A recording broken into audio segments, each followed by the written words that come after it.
Brussels' embarrassing U-turn on its stance on the Taliban has been lambasted in France.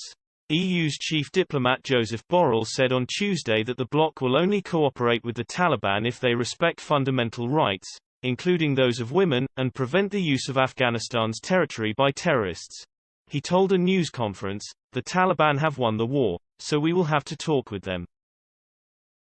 He added that the EU side would engage in a dialogue, as soon as necessary, to prevent a humanitarian and potential migratory disaster. This dialogue will also have to focus on the means to prevent the return of a foreign terrorist presence in Afghanistan, he continued.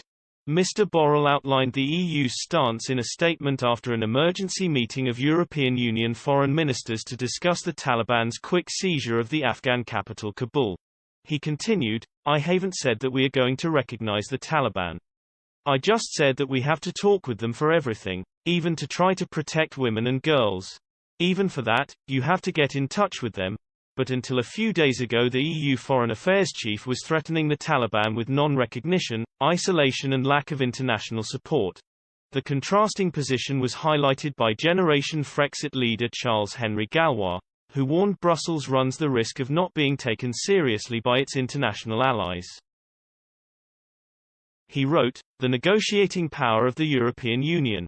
It took 120 hours to become doormats. No one takes the EU seriously." The Taliban, in their first official news briefing since the seizure of Kabul, said they wanted peaceful relations with other countries and would respect the rights of women within the framework of Islamic law.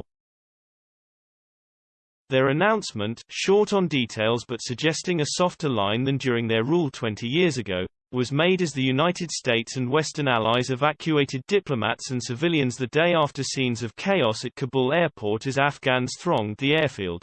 Mr. Borrell said the EU's priority was to evacuate EU staff and Afghan helpers from Kabul.